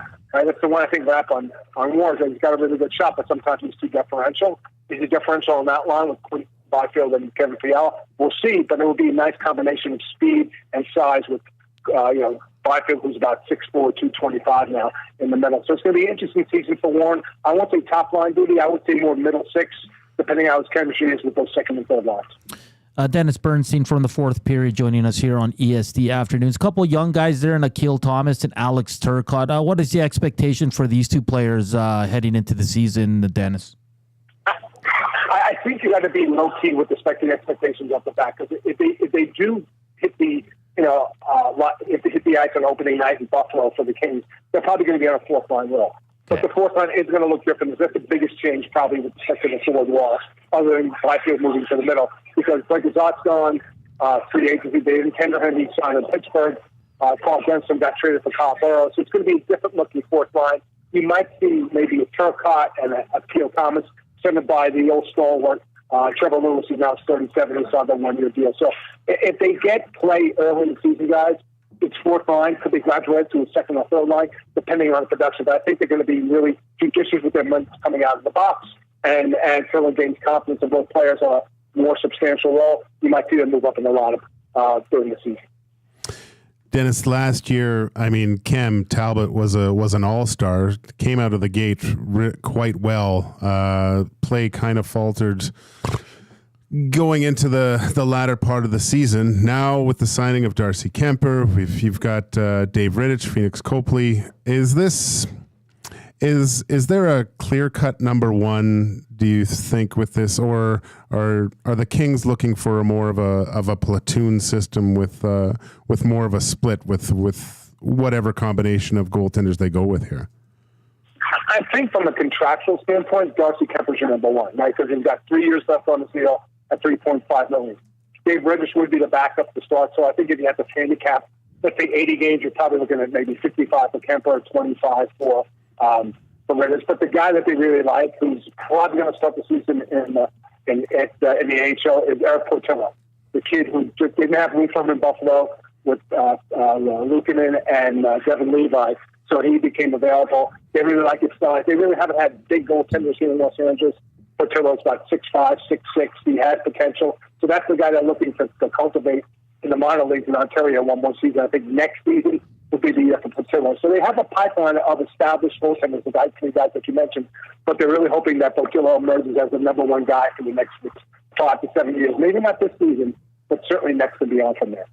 Dennis, one last one for you here.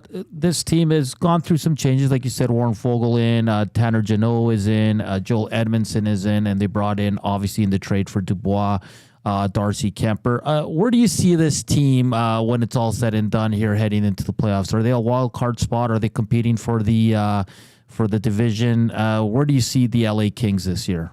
It's early. I think clear-cut Edmonton's the favorite in the division, and they're probably going to be the couple favorites. So I think that first place, no. I think it's going to be some regression from Vancouver. The reason I say that is that you look at the injury factor. You look at, Pettersson saying he's got, tendonitis in his knee. Brock Beggers on blood thinner, so hopefully he can play whole season. The two goaltenders are not 100% start season. So some regression from Vancouver. I think best case for the Kings would be second in the Pacific, home ice advantage in the first round. I think that you're more likely looking at, unless they get really improved on offense and get better goaltending than they got from Cam Talbot that we talked about, you're probably looking at a wild card, probably 95 to 97 points, a little bit of regression, but it doesn't really matter for this team. They have to have success in the playoffs, whether it's first, second wild card, win the division, finish third, whatever. This whole season is going to be measured on the success in the playoffs because, as I mentioned, it's been a long time since this team has won a playoff round. They hope it's this year, but I would think that maybe a little regression up to 99 points, but not too much. Not like you're going to fall out the playoffs. I think the ninth place team was St. Louis. I think they're better than St. Louis. So it just remains to be seen if they can find the formula to beat Edmonton or whoever they would face if they can get to the postseason. Dennis, thank you for taking the time. I know you're busy today down at the rink there in LA. Hope to have you on during the season. All the best, and we'll chat soon.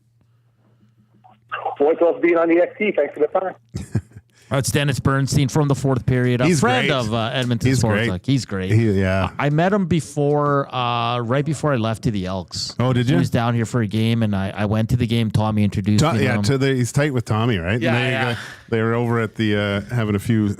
What does he call it? Social? I don't know what Tommy calls them, but yeah, he was social sparklers. Social sparklers with Bernstein at the Ice House. Yeah, it's a great guy. Like he's a beauty. He's just a beaut, passionate, and how he talks about I love having him on Talking Kings. That Eric Portillo that he mentioned, a monster. Yes, 6'6", 225. Possibly the future of the Kings goaltending prospects, because let's face it, over the last few years, although they've had good regular seasons, that has been the Achilles heel. If they would have, they could have been completely different if they could have got some, someone could have. Ullmark. Yeah. Like I want to say that Korpisalo played quite well, but they wore him down, by the end of that. And I want to say he maybe won one game, but they didn't get that real consistent goaltending throughout the whole series, right? Smitty the Welder says, no way the Kings are going to be second in the Pacific. They aren't making it to the playoffs. And I'm looking at their roster, and they're built for playoffs more than regular season. For them to win games, it's a very heavy. Yeah. And if they're playing more of an up-tempo speed, it's not the youngest team, right? But they're.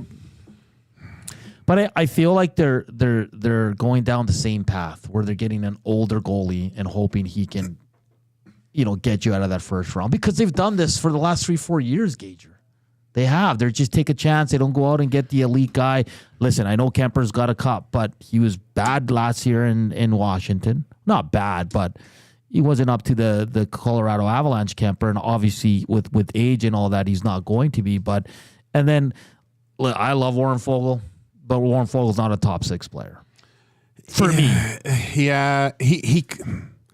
The thing is, he could be, I think, but the play dies on his stick a lot, But then again, like he'll come in, do a quick inside out, and beat a goalie from distance. You're like, where's that come from? Yeah, who are you all of a sudden? Right? He's Toddy Marchand. Like, how many breakaways? Yeah. Right? Yeah. Every time he. But I mean, I would watch a Kings exhibition game if he's playing with Fiala and Byfield. Like that piques my interest a lot, because Fiala is great. Like, I like Fiala. He dives a lot and it's annoying, but and Byfield's just a beast. Oh, and he's only getting better. Yeah. But I'm not I kind of agree with Smitty the Welder where I think they're going to push for a playoff spot. I think they will get in, but I don't think they're going to be up at the top of the Western Conference. I just can't see it with I'm just looking at their depth chart right now, and their top four is pretty solid. Drew Doughty's just continues to play well no matter how old he gets, but I'm worried about their goaltending. And again, their top line, sure, but then after that, if Foegele and guys like that have to play in your top six on a consistent basis, I think you're going to struggle. Well, Kopitar, is it Kempe and Moore? No, it's Alex Lafreniere. Okay, and then you come back with Fiala, Byfield. Well, if it is Foegele, where's Deneau fit in that? So Deneau right now, what I'm looking at on the third with Moore and Akil Thomas, who's a young player, and then your fourth line's Turcotte with Trevor Lewis and Tanner Janot, which is a big heavy line. That's hard to play against, right? Like that Tanner Janot's he's really tough. He's tough. Yeah. And then on the back end, Mikey Anderson with Doughty, which is a legit top pairing. Yep. Gavrikov with Jordan Spence. I really like Jordan Spence. I think he's a quality young defenseman. And then their third pairing is extremely overpaid Joel Edmondson with Brant Clark. So there was time when they wanted him here in Edmonton. We wanted everyone here, man. There was a time where we would have done anything for Joel Edmondson, but yeah, that's funny. 2:37. Maybe we'll get to Demko next. And I got an interesting this day in sports history too regarding the Oilers. You'll remember this for sure because it's right in your wheelhouse. Like I said, it's 2:38 here on a nice Thursday afternoon. Oilers hit the ice for their first day of training camp, and they'll play their first game on Sunday. The Edmonton Elks, big game. Coming up on Saturday, they'll have walkthrough tomorrow. We'll see. I think I want to get a CFL guest or maybe a Bombers guest because they had big news. Adam Bighill, their star linebacker, out for the season, Gager. So that's another check mark up for the Edmonton Elks here as they get prepared. It's the Ford Bowl. Trey Ford against Terrell Ford. We had them both on earlier in the week, so if you missed it, make sure to check it out on podcasts, Apple, Spotify, or you can just hit the YouTube button and just hit the day. Tyrell was on Wednesday and Trey was on Tuesday. A couple of great interviews there, and we'll see what those two can do going toe-to-toe. Coming up next, we'll close out the show. We'll talk Demko and this day in sports history. CST Afternoons with Hernan and Joaquin and Zach, who has your sports update right now.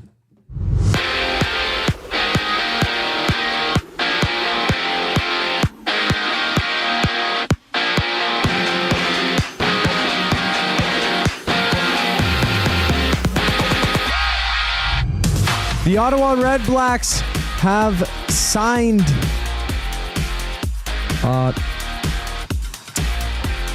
O-lineman Drew Desjardins. There the name is. He will be extended until the 2026 CFL season. And head coach Bob Dice says, quote, since Drew arrived in Ottawa, he has demonstrated leadership qualities and high-end ability. It's the Oilers today starting training camp, and Mike Hoffman as well as Travis Dermott signed PTOs for the team and have been participating in practices. Oilers start preseason this Sunday against the Jets. Moritz Seider signs a 7-year extension with the Red Wings worth over $8.5 million AAV. The German defenseman recorded 9 goals and 42 points in 82 games last year for the club. And tonight, Lieutenant Eric will be down at the Century Casino Sports Bar and Lounge for the Patriots and Jets game. Kickoff for that game goes at 6:15. Just after the break, Hernan Salas and Joaquin Gage discuss Canucks goalie Thatcher Demko. I'm Zachary Kubusch for your EST update. Get all the latest news and takes on everything Oilers with Dustin Nielsen and Tom Gazzola on the Oil Stream. Live at noon, Monday, Wednesday, and Fridays. Only on EdmontonSportsTalk.com. You want the heavy hitters on your team, both on and off the ice. If you've been injured in a car accident, call the heavy hitters of injury law. James H. Brown and Associates, Alberta Injury Lawyers. With over 200 years of combined injury law experience, their precedent-setting lawyers are ready Locally owned and proud Edmonton Oiler fans, James H. Brown and Associates wants to support you with their unrivaled experience, unrivaled results, and unrivaled commitment. When accidents happen, head to jameshbrown.com. Looking for a winning strategy for your retirement? Contact me, Joaquin Gage at K4 Financial, where expertise meets dedication. I will always look for a careful approach to your retirement, ensuring your financial future is secure. From tailored strategies to clear, actionable advice, I'm here to guide you the way. Don't leave your future to chance. Get in touch with me, Joaquin Gage, today at k4financial.ca or email joaquin.gage@k4financial.ca to start planning for a brighter future and a more secure retirement. Edmonton Sports Talk delivers a mass audience of key, influential customers to your business, all while you associate your company brand with the biggest names, the hottest sports news, and teams from every league around the globe. Oilers and Elks, NHL, NFL, Major League Baseball, and the association, Formula One, soccer, golf, oh sweet mama, the excitement is palatable on Edmonton Sports Talk. It's where fans go to get their sports fix and where our partners find the most loyal consumers. Contact us today and see how our team on Edmonton Sports Talk can score the biggest goals for your business. With various advertising options available, email business@edmontonsportstalk.com or head to our website and send a message at edmontonsportstalk.com.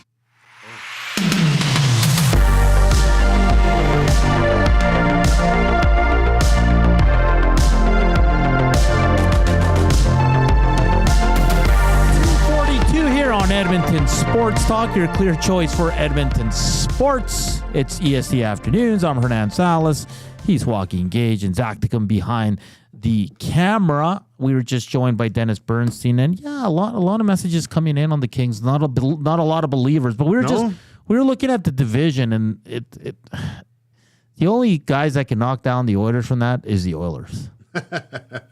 Seriously, Vegas, yes, going to be good. I think LA is going to be a decent team. Seattle's kind of like, I really don't know what to expect, but I think every team after that's going to be, I'll put Vancouver up there with Vegas and Edmonton. But Calgary, San Jose, Anaheim, no. Seattle, I really don't know. Look, there's a few teams that I think you can eliminate. That's, I would say, San Jose, Anaheim, and I hate to say it because I like when they're good because it creates that provincial rivalry. But I don't think the Calgary Flames are going to be as competitive as they were. But the games I'm going to be really interested in, obviously, is the Vegas Golden Knights. The Kings still intrigue me, man. There's a lot of history with a lot of the same players in 7-game series, and there's just a little bit more juice in those games. And we talked about Kempe's a beast, Doughty against McDavid. There's a lot of Leon and Kopitar, the battle of the big two bull mooses, in the face-offs. Those games intrigue me. And I'm even on the other side, seeing what Darcy Kemper can do. Can he get back to, form? A lot of injuries for him. But and Vegas, although I think that the Oilers forward group is a lot more dominant than theirs, I look at the back end. I don't think there's a better defensive core in the NHL than the Vegas Golden Knights, right? Yeah. You throw in Aiden Hill, if he can play his game and play well, it makes a very intriguing possible 7-game series against the Golden Knights again. Yeah, it's going to be. Yeah, it's it. I just think the Oilers have. I know their defense is up in the air right now, and we'll find out soon enough what it is. But it's going to be interesting. And one of those teams I think that can push Edmonton is Vancouver. But the big story is Thatcher Demko. How long is he going to be out? Will he be able to return? And he met with the media today, and it's interesting because it's obviously like a muscle thing. Oh, what's that? I don't know. That's all good, Zach. And he said that they haven't found another hockey player that's had this injury. And that, to me, is quite remarkable. Yeah, no, that's... what is it? That's a little bit disturbing to hear that he's looking to see. Like, we heard Evander Kane talk, right? He was talking to other players. Was it Monahan? The similar thing. Yeah. What did you do? What did it look like? What was the recovery? Here we got a guy that's looking for any type of information on an injury that's for a goalie, your hips, your knees, and seeing every time, like you always see when Thatcher Demko leaves the game and they can kind of trace back to the save or the slight uncomfort that he probably felt doing something. Yeah. It's left to right, right to left, a little bit, splayed out there, and then he's going off. This is very concerning for the Vancouver Canucks, because I do think you have a little bit of the 2017 Cam Talbot of the Edmonton Oilers, where he was dynamite. Yeah. And he masked a lot of defensive deficiencies of the Edmonton Oilers, which actually caused Chiarelli to think that the team was ahead of where they actually were because of the strong play of your goaltender. If they don't have Demko, and I know Sheloff's looked great, but Demko's elite. All right, he's a top 5 elite goaltender on the planet. Probably if you start the American team, I think he's your starter to the point, right? So he's one of few goalies that can steal you a series.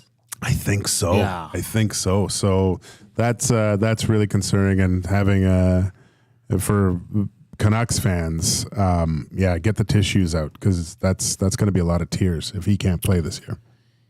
It's just like to not find any goal. And he said he was trying to look just to get advice. And what did you do? And he said he had he kind of backtracked in the summer. Yeah. Like he said he got really frustrated. He's doing better now. But again, he gave no timeline. And they're running Artur Shelovs, who's good to go. But after that, they really don't have much. And I know Kevin Lankinen keeps being talked about going to Vancouver, but they definitely need an insurance policy here heading into the season, because Demko could return. But is this injury going to be reoccurring? Yeah, well, and they say it's knee, right? I feel it's really bad that happened, because he's such a good goaltender, man. He's a pleasure to watch. He's just so good. But he did clarify it's a muscle injury. Okay. Yeah. So it sounds closer to kind of Evander Kane, where it's that whole kind of athletic pubalgia, groin, knee, hip type of thing that's keeping him out. And the same thing, what Evander said. He takes some time off, starts feeling really good. You get out there, you feel fine, and then you're on the shelf again. And that's what happened in the playoffs last year. Like he's out there, everything looks great, he's doing well, and then there'd be like, yeah, but no. So it tells me that he took time off, because it always happened. Oh, it's getting better. Oh, he's back on the ice doing things. Yeah. He'd have like 2 or 3 days on the ice working, and they said, oh, he's at full speed. And after he hit full speed, he was right back on the shelf. Yeah, Herb's host texted in earlier talking about Evander Kane, and he says, he knew this injury going back to last season. If that was the case, why didn't the Oilers put him on LTIR before this trade deadline so they had the flexibility at the cap? Well, I think more because I think Evander thought he could play through it. And he's so valuable to the team, so you can't just force a guy to go on LTIR, Gage. He laid out what's wrong with him. We don't know. I don't know. I'll take him for his word. Usually with these, and Cass went into it today on 2 guys at length, that this is kind of a 6, maybe 4 to 6, 6 to 8 time period. Looking at Evander Kane, it was getting better. Right. So if he has the surgery 4 to 6 at that point of the season, you got to remember the time of the season too. The Oilers were in deep trouble. Right. Yeah. And he wasn't playing at the level of that we were used to with Evander Kane. And I think he thought he could get better, just, maybe not practicing as much and just playing. But yeah, hindsight's always 20/20 with those things. But I think what he thought was if he did go under the knife at that point, probably even wouldn't have been ready for playoffs. Right? Yeah, that's the thing, right? Like, and again, Kane said he wanted to play. They thought rehab and all that can get him through it. And obviously it could. And it's easy to sit here now and say, why didn't he do this? Why didn't he do that? So it's definitely interesting. Bone says, heat and smoke. Interested to hear your opinions on how the Red Wings negotiated with Raymond Insider. Stevie Y didn't budge on their AAVs having to be under Larkin. I don't know if he didn't budge, but I think it's two really good deals for two young players. Like 4 years down the road, these deals are going to be a steal. Yeah, so 8.7 Larkin, Raymond a little over 8. You've got Sider at 8.5. That's the core of your guys. I think those deals are fantastic. So do I. I mean, they had about $19 million in cap space remaining. Still have a first rounder next year. Excuse me, with a second and third. There's a lot of assets there for Stevie to do something. I think they're still. It's going to be tough for them. Like, I think they're a team that sniffs around the wild card spot, but yeah, it's going to be. I think this is kind of a one more year before you see Detroit really pushing for that top 3 division. Take that next step. Yeah. And they got 5 goaltenders, including Jack Campbell. So this one from no name on it, but it says, Hernan, I had to laugh when you read the card at the Estes. I'm not sure if you're my age, but don't feel bad. I had perfect eyesight until last year. Now have glasses. If you get progressives, then nobody can tell you have old man glasses. Gager, was that the lucky Oilers leather jacket you had on at the Estes? Loving the new show, boys. Keep it up. Of course it was. I thought, what am I going to wear? Had to wear the leather, right? Everyone. That's your staple. If I didn't, I probably would have gotten ridiculed for not wearing it. Yeah, I had to bail my buddy out here because he's blind as a bat. But, and I wear glasses, which is the most fascinating okay. You get those progressive. My wife has the progressive contact lenses. Well, I have to. They gave me a sample, trial. I have to try them on now. Well, so. just tell me when you're wearing them because I'm not going to go out driving. And that's why I wear my glasses for every show, because if I had my contacts, I can't read the screen. Oh yeah. It's just one of those things. Hemo Tardikanen says, great show today, boys. Thank you for that. Roy Keane says some players won't do surgery unless it's a last resort. And that's another aspect of it. Some guys don't want to do that. I get it, man. Yeah, man. Like, I remember when Lemieux had his back surgery, right? And went in, and there was infections and there's always the risk of going under the knife. You don't want them to be leaving sponges and tools in you too, right? If you can heal on your own, and look no further than a few years ago with Connor McDavid. When it seemed like when they told him good point, that he would be able to try to do this just rehabbing, it's like he jumped at that, because you never know if you're going to be exactly the same after you start slicing and dicing, right? So I think that was the case with these types of injuries. They can somewhat heal themselves, but after what sounded like lengthy talks with multiple doctors, multiple people. That this couldn't be healed by rehabbing the area, and they need to go get things reattached. Yeah, it's not always the first resort for these pro players. So it was up to Kane, and now he's going to be out for probably most of the year. But we'll see what happens. That LTA, that money could come in handy closer to the deadline. And just before, and a lot of people are saying Hellebuck over Demko for Team USA, which it's a good problem to have. Look, I mean, I'm just looking at Demko's a great goalie. Hellebuck's a really good goalie too.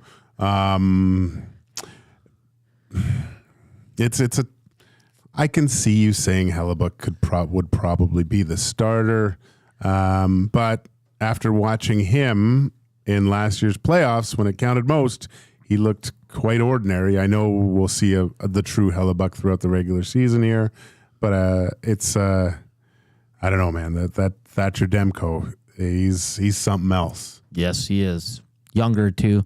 But hopefully he can get these injuries settled here, and he can have a great career because he's a hell of a goaltender. And before we go, this day in sports history, 33 years ago today, the Edmonton Oilers acquired Vinny Danfus, Peter Ing, Luke Richardson, and Scott Thornton for Glenn Anderson, Craig Berube, and Grant Fuhr. What a trade. Wow.